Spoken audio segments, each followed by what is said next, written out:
Welcome to this episode of Spiritual Resilience and Personal Power Through Awareness. In this episode, we're going to talk about handling pain by choosing to grow.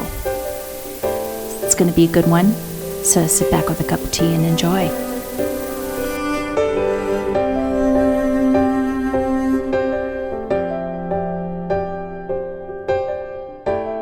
As you move to the higher levels of awareness, you may be faced with handling the energy of anger and pain within others and in yourself. Learning how to stay balanced and in your heart while in the presence of those energies is part of the soul's evolution toward light.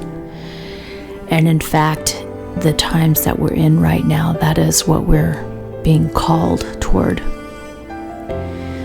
So when you feel hurt and separated from another person, thinking he or she caused you pain or unhappiness, it may be time to take a deep breath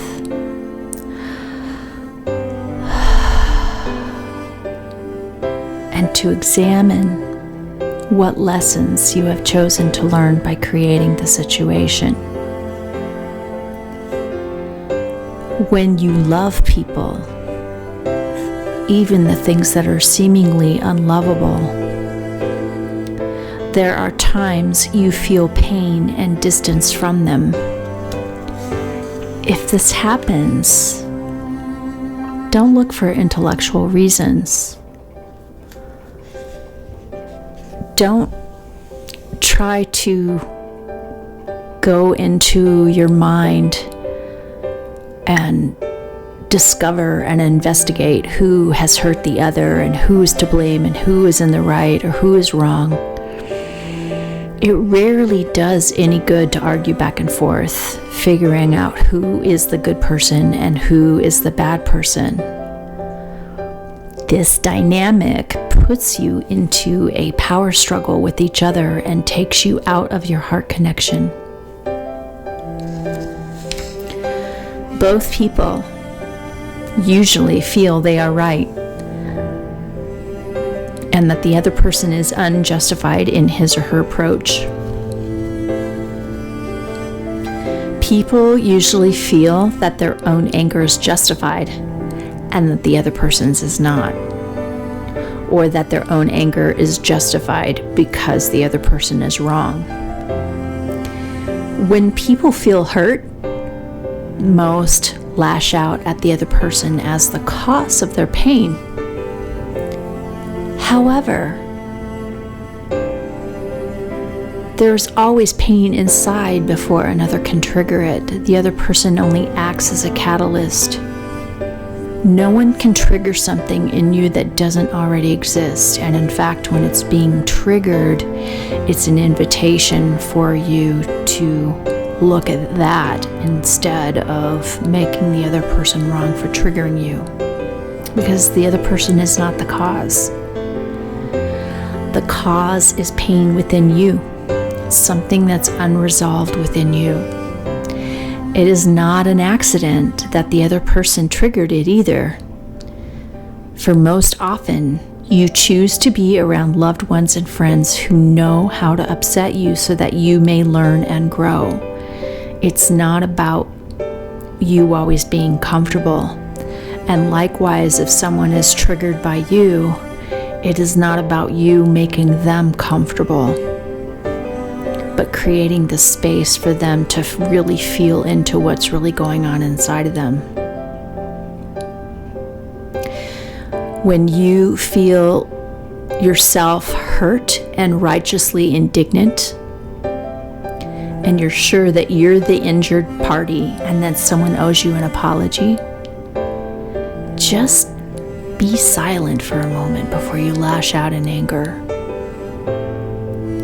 It is very easy to feel righteous, and this may be, even when you reach a point of mastery, this may be something that is a continual work in progress, but you get better and better at it. So even though it's very easy to feel righteous, righteousness separates you from those you want to love and feel close to. It separates you from the people that you want love from the most.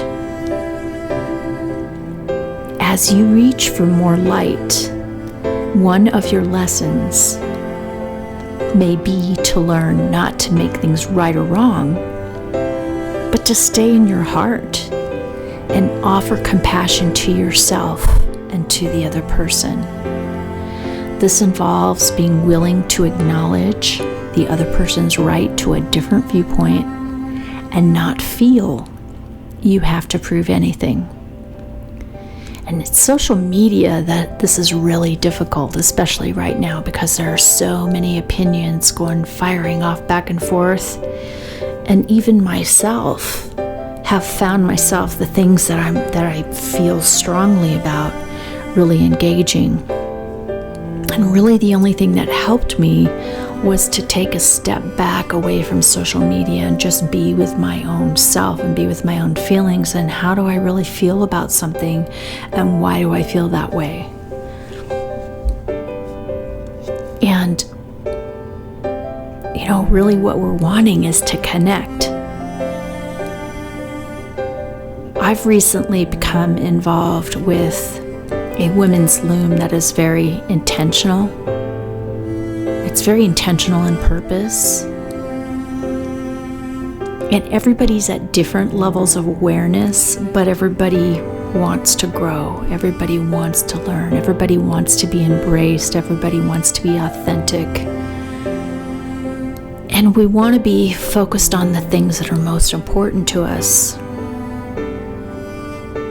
Ironically, here in the middle of this pandemic, the topic of politics and masks and all of that kind of stuff doesn't even come up, because what we're doing is we're connecting with one another in ways that are nurturing and nourishing both to ourselves and gives us the ability to be nurturing and nourishing.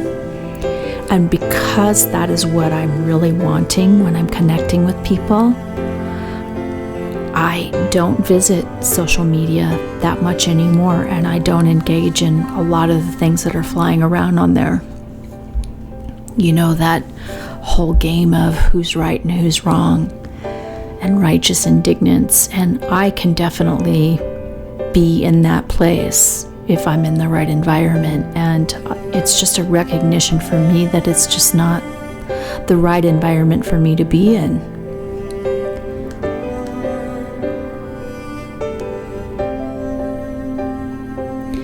So giving yourself that kind of connection, and there's a variety of ways that you can find it. This women's loom happens to be one of the things for me, and it reminds me how much I love, being in circles with people, men and women alike, where we're breathing and we're sharing, and we're just sharing what's in the moment for us and how we're feeling in the moment, and then we're willing to bear witness to one another as we're listening, and then also breathe through whatever the energy is that is wanting release. And I haven't had the ability to do that for quite a while because of social distancing and those kinds of things. The side benefit of that is that I'm creating these videos, I'm doing these meditations, and so I can still give the gift of this and I can still connect with you, even if I may not know you personally.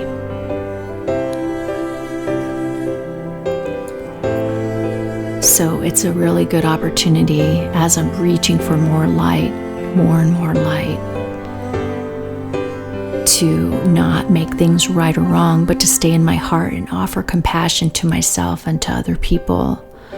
And it's just given me a softness, so that even when that kind of dynamic does come up, I'm in a soft space around it, and I don't feel like I'm starving from connection and then lashing out at someone. And it gives me the opportunity to be willing to acknowledge the other person's right to a different viewpoint. People are where they are, and they see what they see. And no amount of convincing and converting. And ironically, I come from a long line of Scottish ministers that, have been convincing and converting people since the 1600s. So that very much is in my DNA. And so I'm continually working to dissolve that really deep, hardcore need to convince and convert people to my way of seeing and thinking. I can still offer things. And so, in no way am I saying that you shouldn't offer who you are to people, but do so without any attachment to their ability to receive you.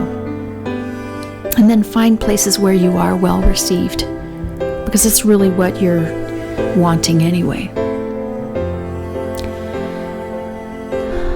All that being said, I'm also not saying to avoid pain.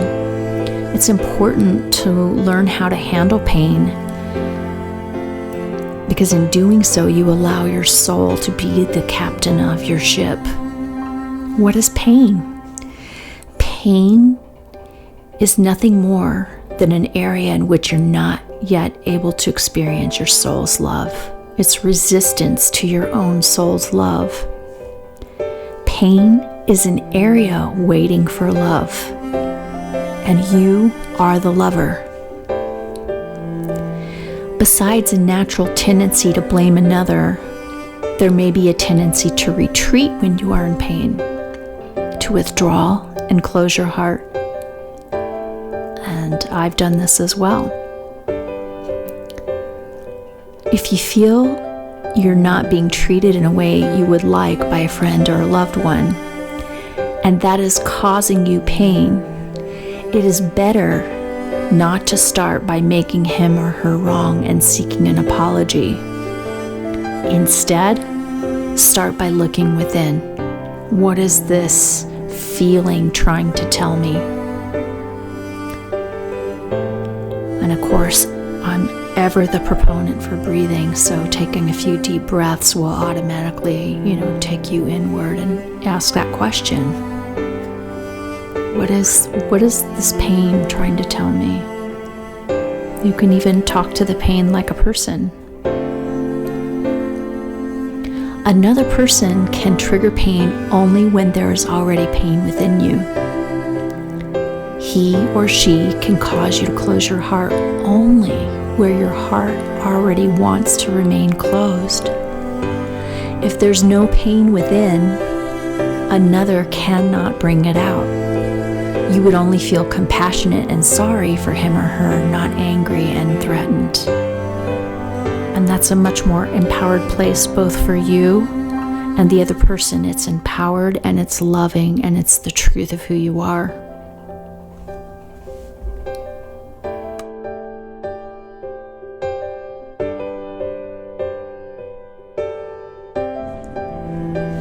Pain can be triggered by another person only when there is already pain within you. It is a gift every time another person creates pain in you. It is showing you an area in which your heart has not yet learned to be open. It is showing you a place where you may bring more light into yourself. You have drawn certain people into your life to show you the places where you need to become more open.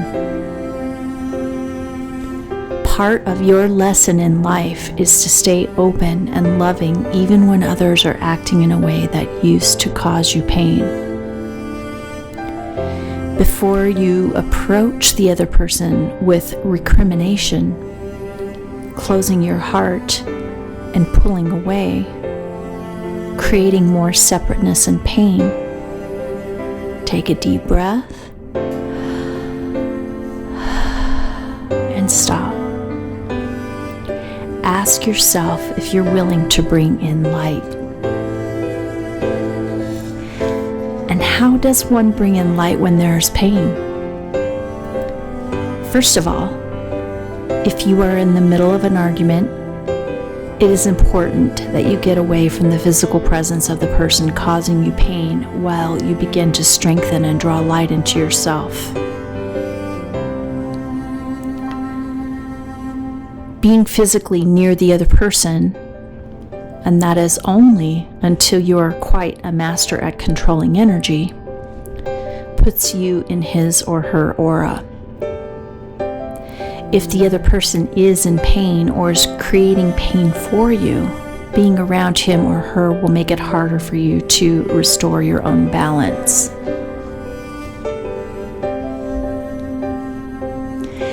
If you find yourself in the midst of an argument, if you find yourself feeling hurt, wanting to strike out or withdraw, first put physical distance between you. Keep your silence until you have had an opportunity to be alone. Ask for a few moments to sit and think. Give yourself and the other person space. Say that you do not want to speak in anger.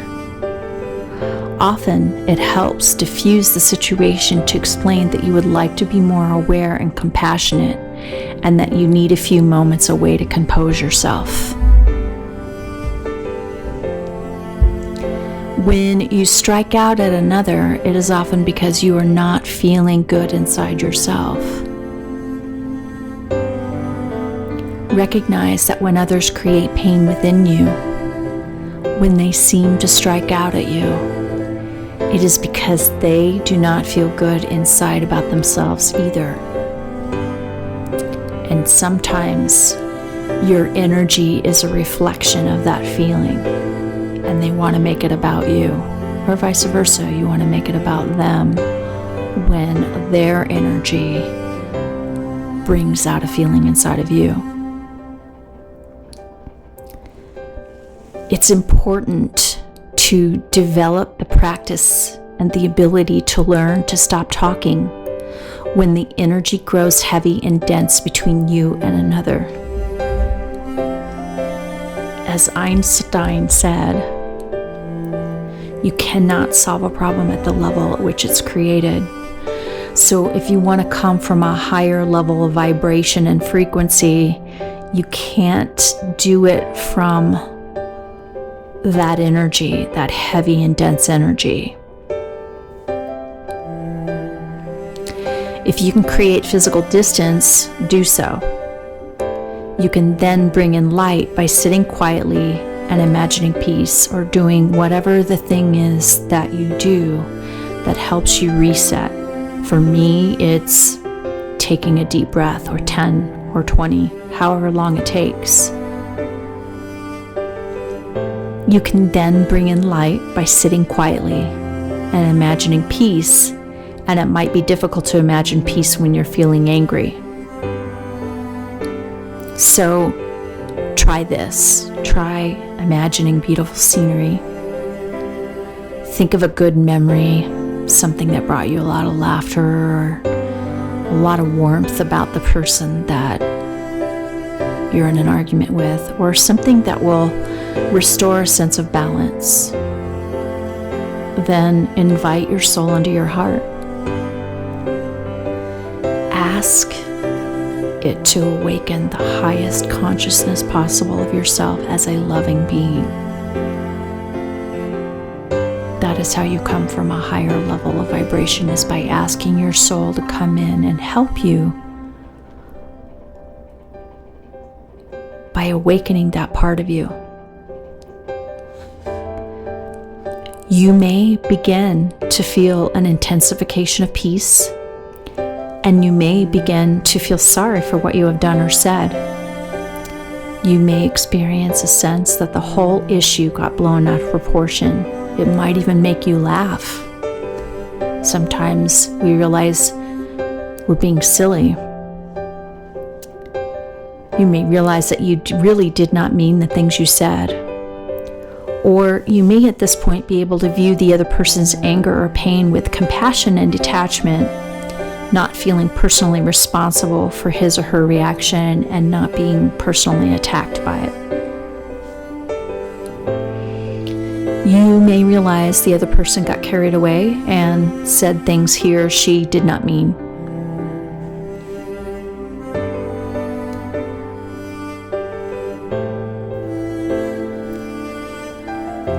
Pain is a powerful indicator of growth, and it can be changed with love.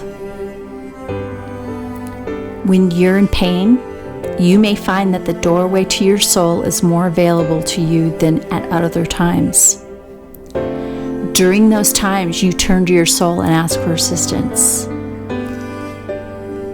So your pain is a doorway. This is why it's so important to not avoid your pain, or to try to numb your pain, or to talk yourself out of your pain, and instead go into it and recognize it as a doorway. When you're open and seeking help from your soul, you can receive more of the love and guidance your soul is always offering you. As you learn to become more aware of energy and to experience it more directly, the challenge then will be to stay in your heart and focus upon what is higher and finer in others rather than what is lower. There's an old phrase, and it works really well. It works with children and it works with other people.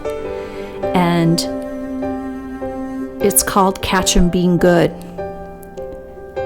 So it's a little bit of a play on that, because it's really not an issue of whether they're being good or bad. It's just recognizing the higher and finer energies in other people and calling attention toward that, if only in your own awareness. Humans right now are deeply entrenched in problem consciousness. That's why humans are addicted to the news and catastrophes and all this kind of stuff going on, and they're not as interested in the higher and finer things. It's an addiction.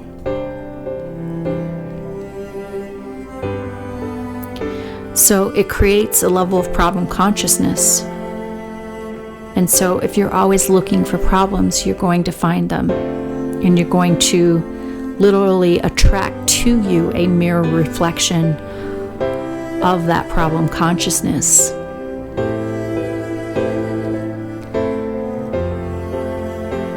So it's about shifting your focus and looking for the higher and finer things in whatever it is that you're looking at, instead of always being focused on what's wrong with it. When you feel pain, it is an indication that some area of your life isn't working. Some belief, thought, or emotion is crying out to be loved and healed by your soul, and that is something that can only really truly be quenched by your soul. We seek it in other people, but at the end of the day, really the thing that's going to really fill that space is that love and healing from your soul. Don't make yourself wrong or think of yourself as a bad person, but recognize it as an opportunity to examine, experience, and heal that area of your life by opening to your soul's love.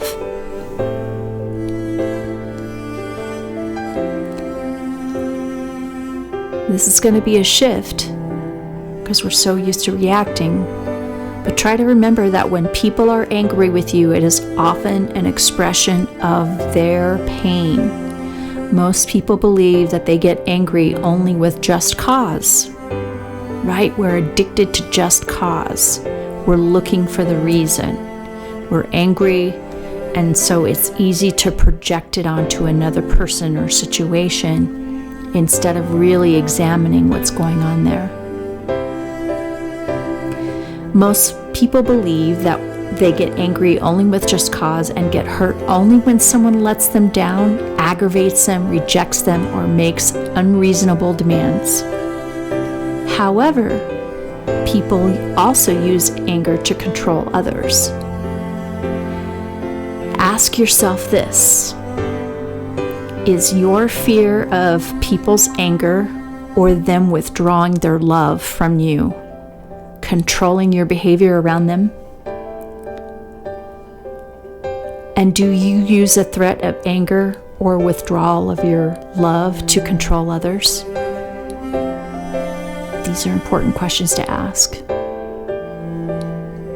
When people get angry with you or appear to want to hurt you, they may be doing it because they're in pain themselves. Because of their programs and upbringing, their conditioning, because of the way they look at the world, some people may think you have hurt them when you had no intention to do so.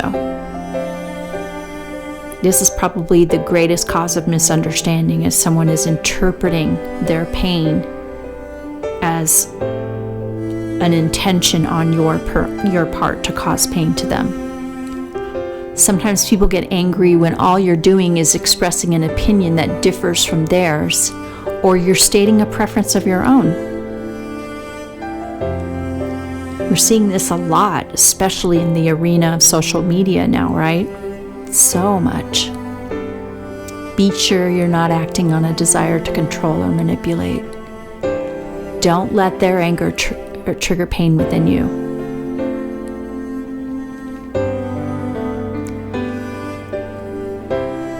Oftentimes, the main reason two people hurt each other is when they each only want the other's love. Sometimes when people are hurt, what they really want is for you to offer them gentleness, love, and understanding. How difficult it is to be gentle and loving when someone is acting in a way that triggers pain within you. It's difficult to be gentle and loving when you feel like someone is attacking you.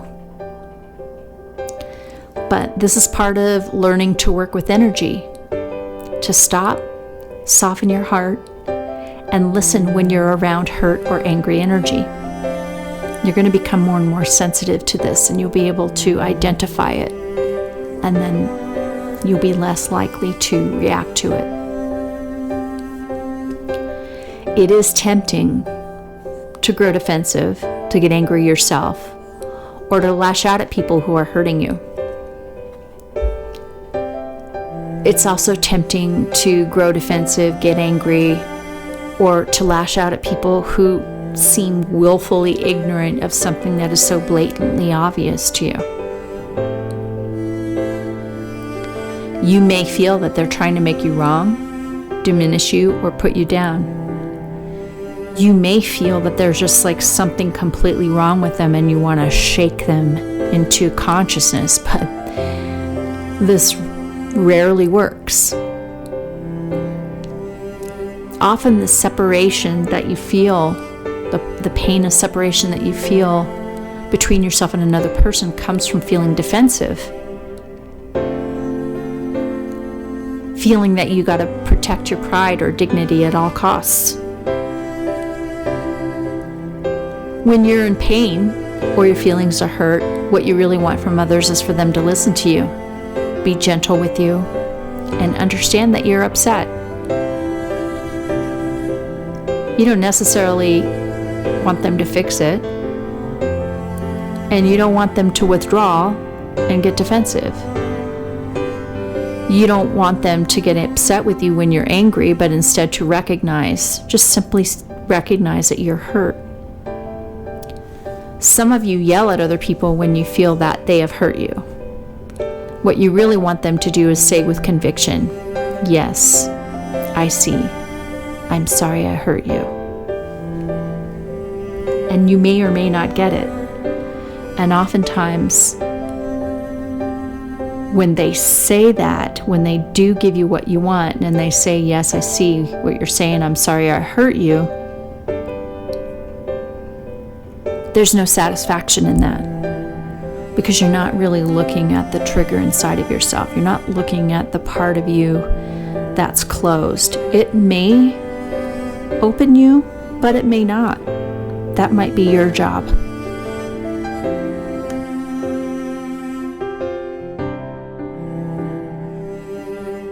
And what you are learning from a situation,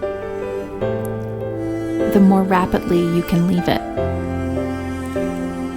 Ask yourself what lessons you are learning from being with this person, or what growth you are accomplishing by being in this situation. Pain always signifies major opportunities for growth. Suppose, for instance, that you are in pain because someone does not return your love to the degree you would like. This has been one of my lifelong lessons personally. They're not returning my love, or they're not receiving my love in the way that I would like. So this has been a real life lesson for me. It may be that you're learning to keep your heart open no matter what the other person does. It may be that you are learning about humility, harmlessness, and lack of self-importance. Grow quiet and ask your soul to show you the lessons you're learning. Your soul will always respond. It'll always give you what you're asking for in the way that is best for you. Over time, you may realize that what has happened is a great gift, even though at the time it may seem like a disappointment or even a tragedy. Ask your soul to show you the gift that this or any situation is offering you.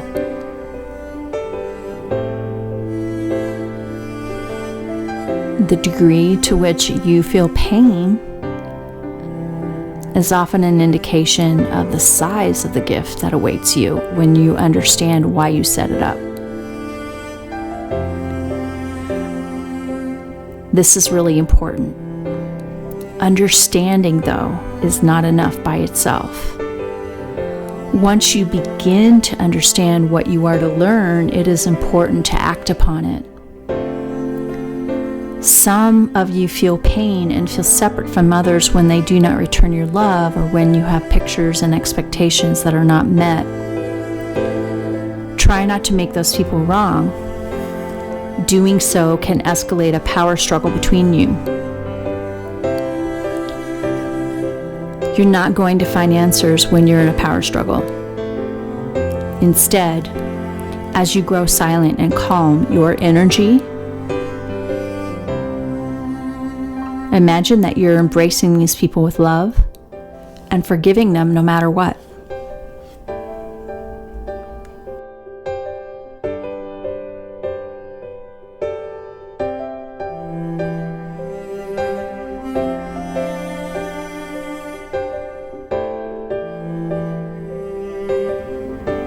If others express anger with you or withhold their love in some way, which oftentimes is more painful, don't let their negativity become a part of your response.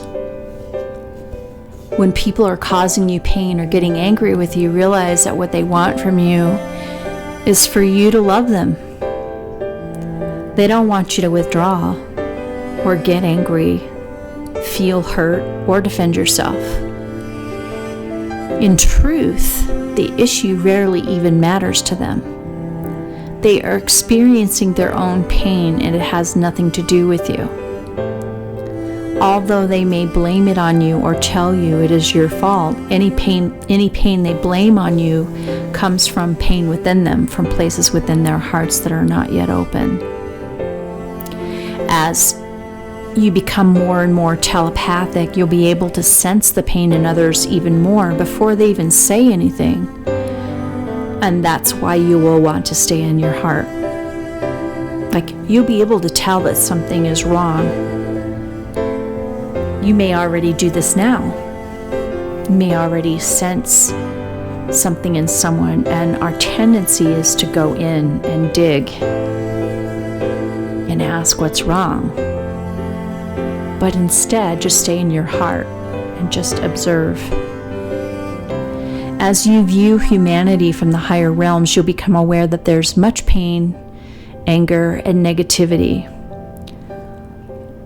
But as you shift your focus by looking for the higher and the finer things, you will also see that there is so much beauty, love, and goodwill everywhere.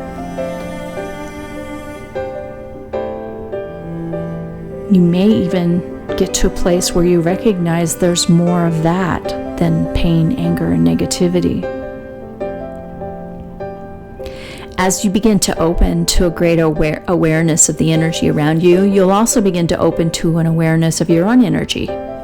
You'll notice when your energy shifts around certain people, situations, circumstances.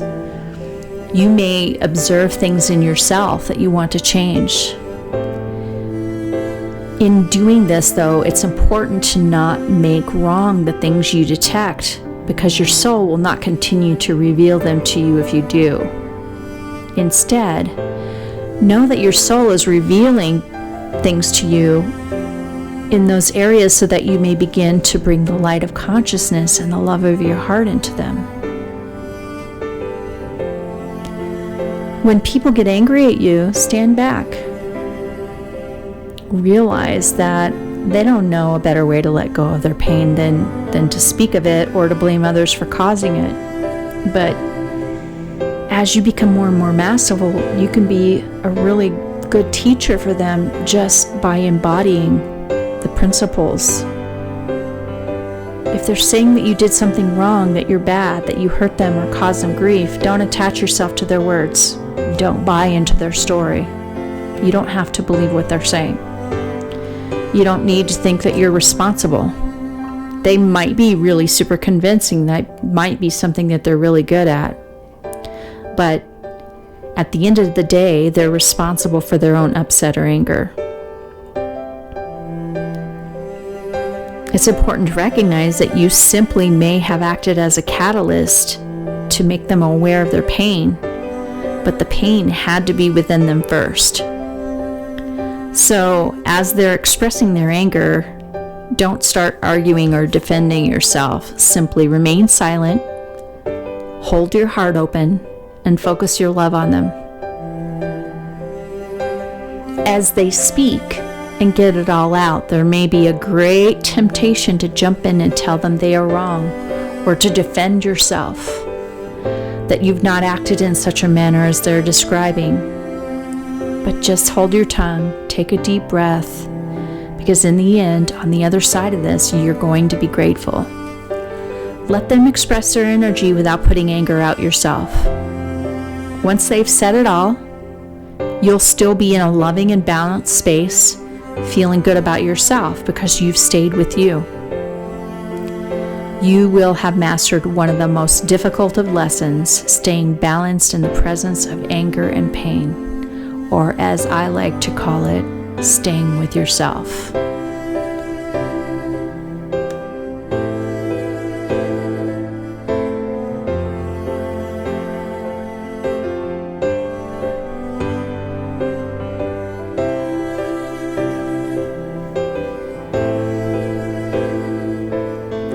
If you have trouble forgiving people,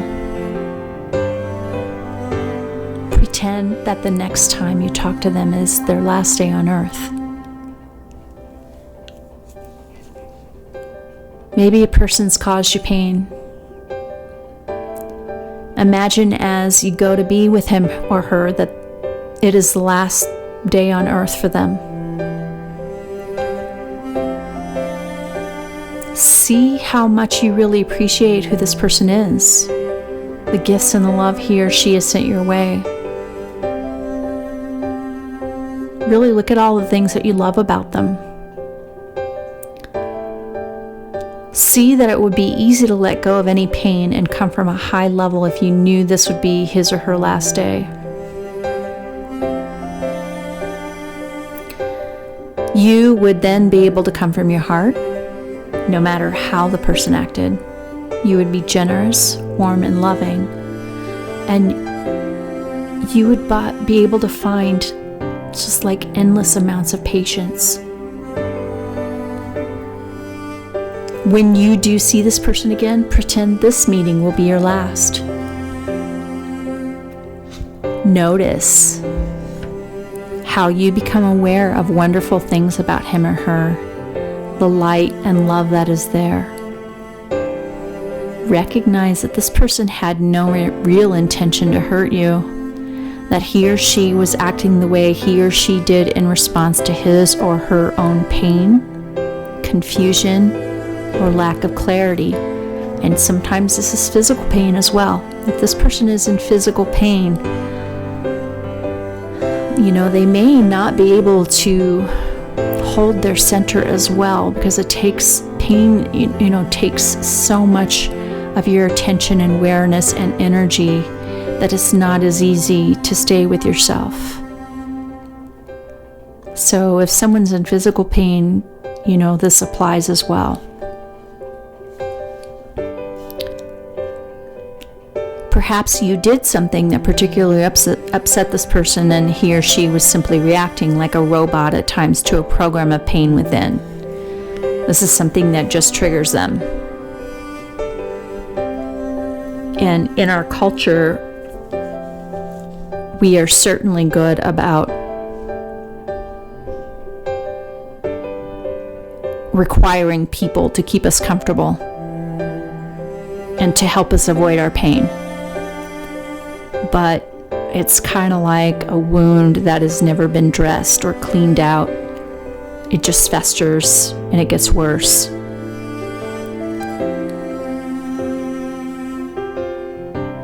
You can embrace this high perspective.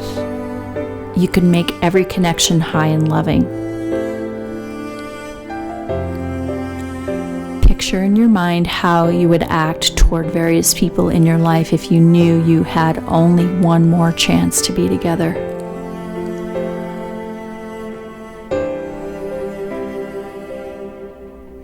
Since you're not going to be with them again, you can more easily send them telepathic messages saying that you absolutely forgive them, and then send them love, even if you can't do it in person. Sending telepathic messages is very soon, if not already now, and I do believe that texting technology is really helping us with this. When we're texting with people, we're actually sending them telepathic messages. There will probably come a time when we won't be using even texting anymore, because we're sending telepathic messages. We become so good at sending and receiving telepathic messages that texting and even speaking in person will become archaic. But texting is practice. And in the meantime, the way to get better at it is sending them loving telepathic messages.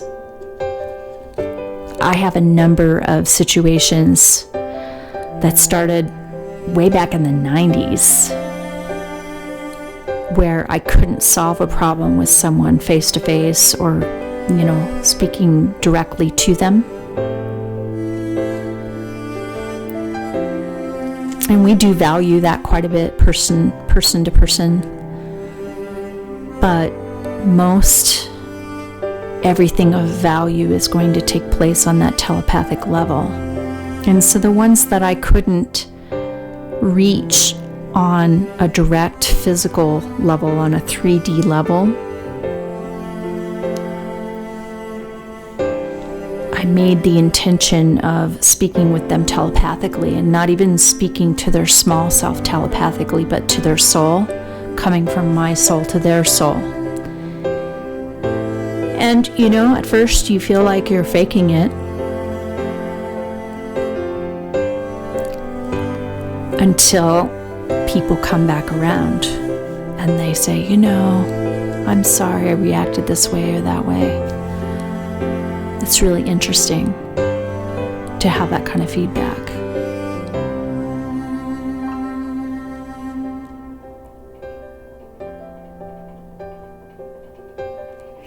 Imagine that you have one day left to clear up any of the silent or spoken messages you have sent them. I did this with my own mother, and we didn't have one day left. It wasn't so much that we had one day left, but we didn't know when her last day was going to be. And I lived in another state. I couldn't be near her. So I was always sending her messages, and I was sending her love of forgiveness. You know, my childhood was very challenging.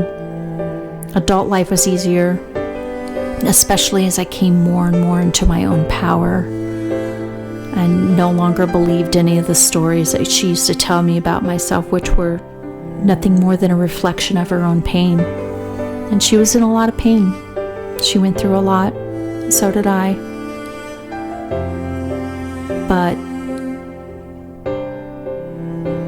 in the end there, I just kept sending her telepathic messages, and I did, you know, even the day that she passed when she was in the hospital, I was holding love and space for her. Even if someone is pulled away and left you, like we see this so oftentimes in relationships, right? Where we really connect with someone and all of a sudden they withdraw, they pull away, and you have no idea why. Even in that situation, if there are unresolved issues between you, you can still clear them up. If someone has died and left you, and there was anger between you, your decision to forgive will reach that person's soul, even if they've crossed over. They're simply in another dimension, and they actually have a greater ability to receive that message. If there's someone who has passed on that you would like forgiveness from, ask for his or her forgiveness. This person may be trying to send you forgiveness, and all you need do is open to receive it. If you're experiencing a painful situation with someone, release the pain within before you speak to him or her. Take all the alone time you need to get into a peaceful, higher state. And I'm not talking about spiritual bypassing. I'm really talking about just being present with that pain within you and listening to the voice of that pain and getting to the root of it and breathing with it and crying with it, whatever it is that you need to do before approaching that other person. When you do connect, sit quietly with them, not rehashing the situation, not going into the details, but instead simply sitting in peace together. Tell them that you know they did not mean to hurt you and that you understand their position. Be loving, and the pain between you will disappear. Even when you have decided to operate from a higher level and be more loving, you may not be able to do it for very long the first time you're with the person after a fight or disagreement. And keep in mind that the other person may be invested in that dynamic between you. And it is possible that you might have to create permanent physical distance between you and the other person because of their investment in that pain.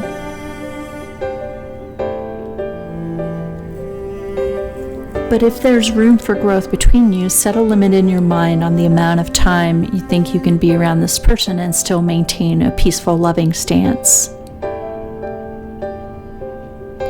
If you've been in a difficult situation with someone, do not arrange to spend 4 or 5 hours with him or her in this first attempt to be your new, higher, and more loving self. Arrange for a brief contact, a length of time in which you know you can maintain a higher focus. If you're living with this person, find things to do that keep you busy and away from him or her until you're ready to connect, until you really feel like you're ready to be in that space at all times around them. If you fought with or otherwise experienced negative energy with someone, or have had someone withdraw from you, the next time you connect with the person, do so in a way and at a time and place that will support you in maintaining a more loving perspective. When you sense that you're closing down, falling back into anger or pain, find an excuse to leave. You will discover through practice that this becomes easier and that you can hold a higher focus with people for longer periods of time until you're naturally and automatically able to do so. You will gradually experience a new, more loving and higher you. This is what is called giving space to things, giving yourself space. And you want to give other people the opportunity to do the same. Give people space until they come back around.